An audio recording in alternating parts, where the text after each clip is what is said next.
you're the sort of person that thinks it might be a little bit of a risk to be able to unlock your front door using your face hole, Alexa, open sesame.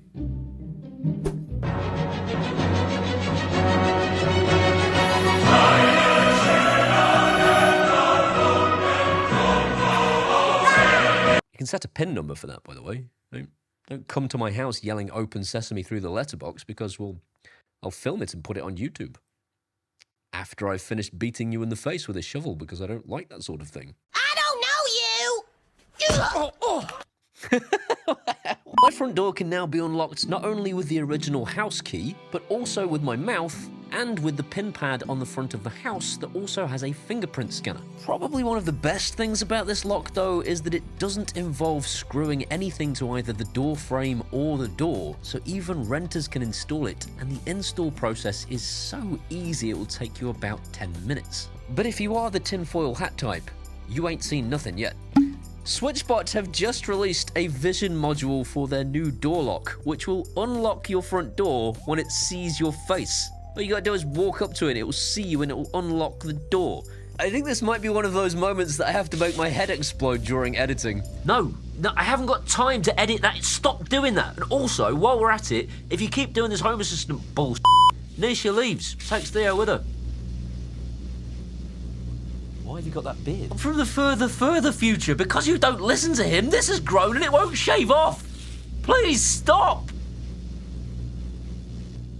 But if that's wound you up because you've got your tinfoil hat on too tight, this thing will also unlock using geofencing. If my mobile phone reaches the front door, it will just unlock anyway. If you're not the tinfoil hat type, then the Switchbot Lock Ultra is 20 quid cheaper than the Aqara U200, and we'll talk about why it's better in a minute, but it's also over 100 quid cheaper than the Nuki 4.0, which is mental. If you have a Switchbot hub, this thing will work with Amazon Alexa, or Google Home, or even Apple HomeKit if you have one of Switchbot's Matter-enabled hubs. But where things get really interesting is the fact that this thing will connect directly to Home Assistant.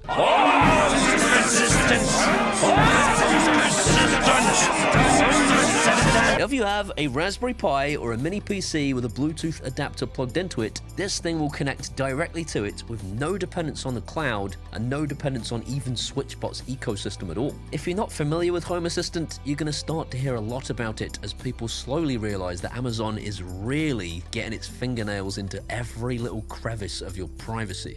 Because, as we all know, my spaceship does not look like a giant cock.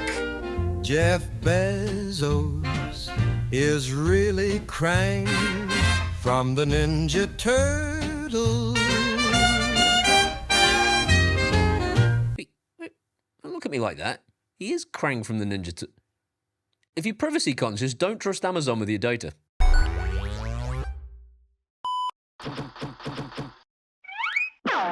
Thanks to Switchbot for sponsoring today's video and for sending me their Switchbot Lock Ultra and their Switchbot Keypad Touch.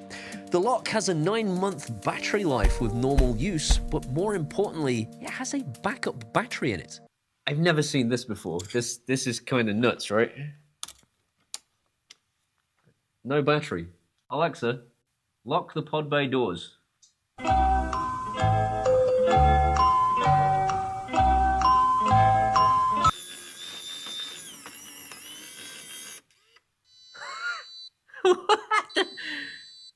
There's a backup battery.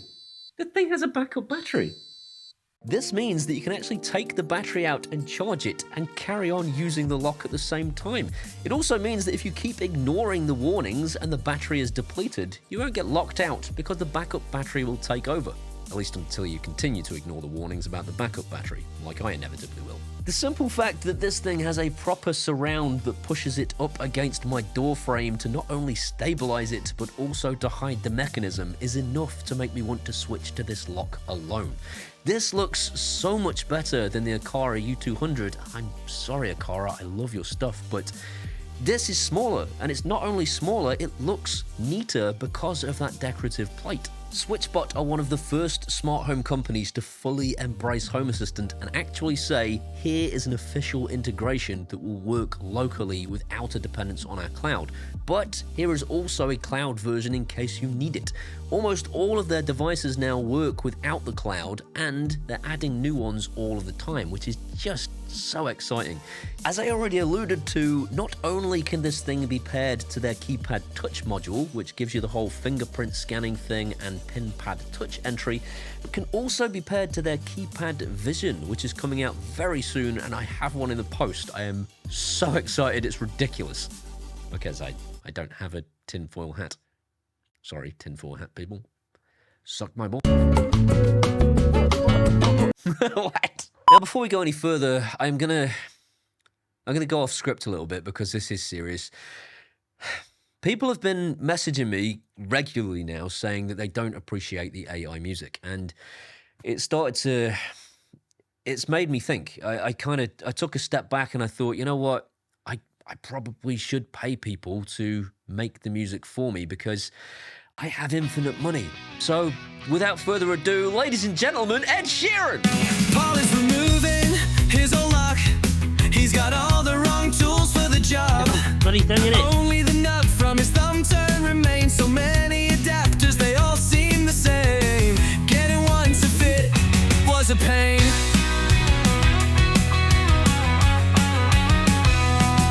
Paul's DIY skills are bad. They make him so sad. His little bald head is so mad. Can everything get out of my fucking way? His little bald head is so mad. The bracket bites down with some screws. Your landlord can't stop you, it's true. Some of the screws didn't go in so quick. Fucking screw in, you prick. Been screwing you, prick. Now the lock's in the housing, which is slightly arousing. But I'd like to stop the bobbling. There's some bobbling going on. I'd like to stop the bobbling. I'd like to stop the bobbling. It's all or nothing now, kids. This decorative housing, right, which hides it and also gives it more stability, sticks to the door, which is fine. I mean, if you're renting, you'll still be able to get this off, but I don't have time. If I put this on, I'm committing to it forever because I'm never going to have time to take it off. So it's going on for science. It's going on for science. The bracket bites down with some screws. Your landlord can't stop you, it's true. Some of the screws didn't go in so quick. Flipping screwing you, prick. That is more stable. That's very stable. Excellent. It was Ed Sheeran.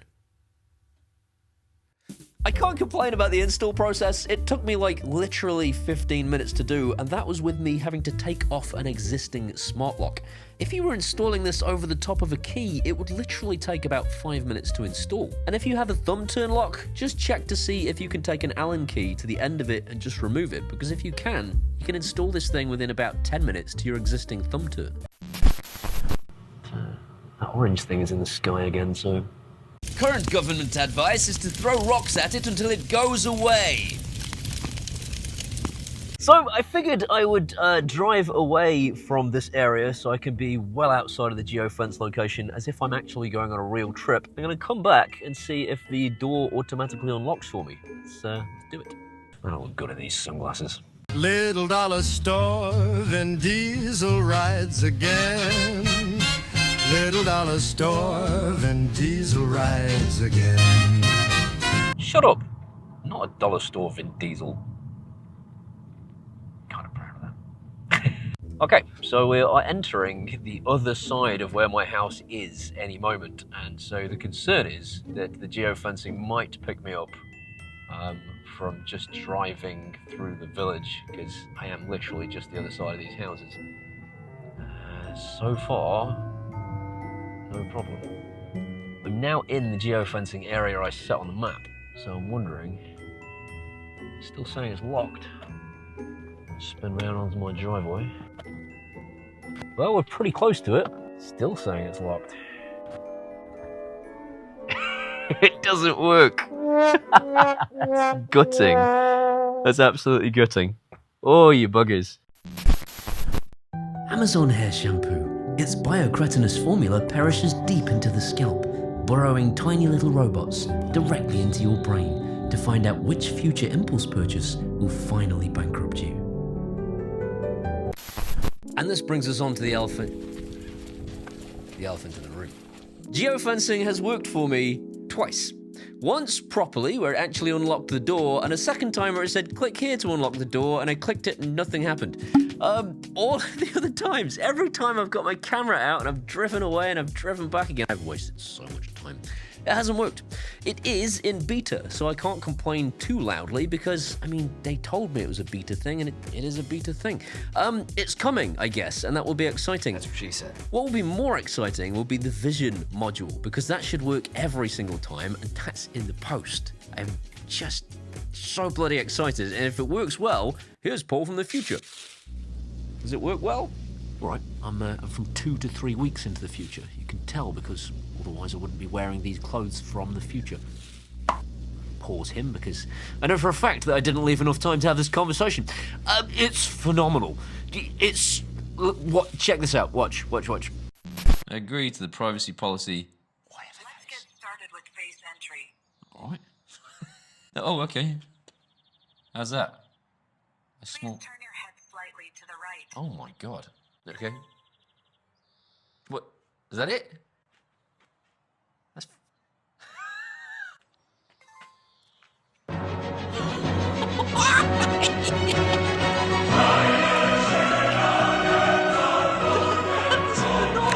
It is so good. It is... I am in the actual future.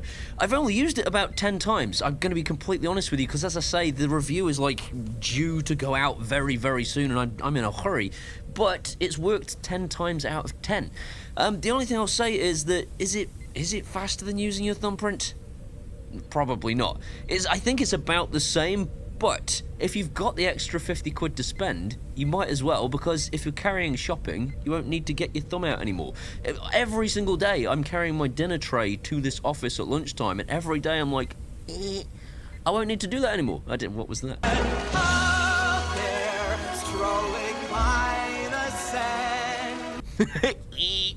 I won't need to do that anymore. I'll be able to walk up to the thing, stand in front of it, it will read my face and unlock the door. What I have been astounded by is the fact that it's got like an infrared scanner in it, which you can see on camera. You can't see it in real life.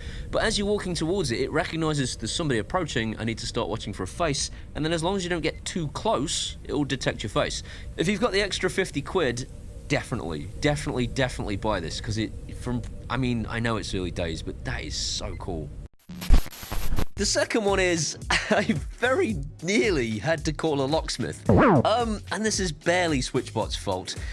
The situation is this: if you put it in night mode, right, you can set it so that it does like a low, slow altering of the lock, so it's quiet in case you have people asleep and you want a night mode where it does it quietly and slowly.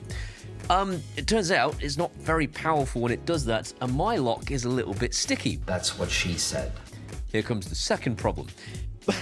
My lock, right, if there is any resistance on the inside, the key won't turn in the outside. And I was very, very lucky to be able to get my office open because there's no other way into this building. If you have a door that's quite sticky, it might not actually be able to open and close the door in that mode.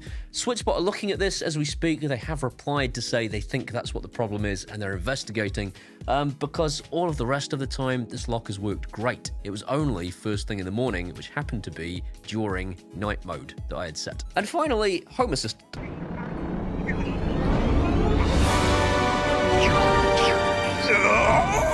Assistant! It works great in the cloud mode. I tested the Bluetooth mode and it wouldn't find the lock. And I was like, the thing that I wanted most in the world. And I got very upset and I went back to Switchbot and said, doesn't work. And they said, well, yeah, it's not due for release yet. So that's coming at the end of May. Otherwise, I would have tested it for you.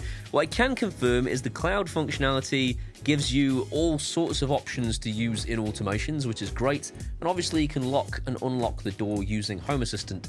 I can only imagine it's going to be exactly the same with the Bluetooth functionality, but I'll let you know in the description if that's not the case when I test it for myself. With all that said, I had no idea how much I had missed the Switchbot lock that I had previously after I switched to Aqara. Aqara's lock was so much faster than the original Switchbot Lock Pro that I was like, this is such an upgrade. It's perfect. It wasn't perfect. One thing that was sorely missing from the Aqara U200 is a push button on the front. I personally need it. My door is a little bit sticky, and if I just shut it and walk away with the auto lock enabled, it will try to auto lock, and almost all of the time it will jam unless I'm holding the door shut. This thing, having a button, allows me to press something to make it happen.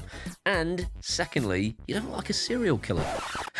Every time anyone ever walks in this room with me and I shut the door and it automatically locks, you can hear their buttocks clench. It's not a good thing. I don't like auto lock, at least not for this particular door, and therefore that button on the front is absolutely amazing. Other than that, it is smaller, it's cheaper, it's got that button on the front, it's good looking, it installs in literally 10 minutes. It's been really reliable so far when I haven't had it in night mode, and I can't recommend it enough. It's one of the cheapest locks on the market of this level of quality, and I mean, why would anyone buy a Nuki now that this exists? This is the lock to buy. If you want one, as usual, there are links in the description as to where you can pick one up. In the meantime, this video is brought to you by these incredible people. They're my patrons from Patreon. Without them, I would still be working in a call center. I'm going to become a patron myself, by the way, I think. Probably these guys. If you haven't seen the Retro Show, Retro Recipes, go and check out Retro Recipes on YouTube.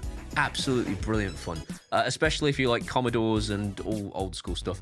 Anyway, thank you so much to these guys and the people I am thanking personally this week. Bear with me a moment. He's got more tangents than tech reviews served. Paul Hibbert, he's the least professional YouTuber in the world. Matt Cole and Pete Harrison for being my most recent patrons. Thank you so much, guys. Without you, there would be no video. If you want to be like those guys or like those guys, you can do that at either Patreon, if you want to keep supporting me, or one-off beer at PayPal. I'll genuinely love you forever. These are my Facebooks, my X, my Threads, my Instagrams, and my TikToks. Come on, hang out there. I can be best friends. See you next time.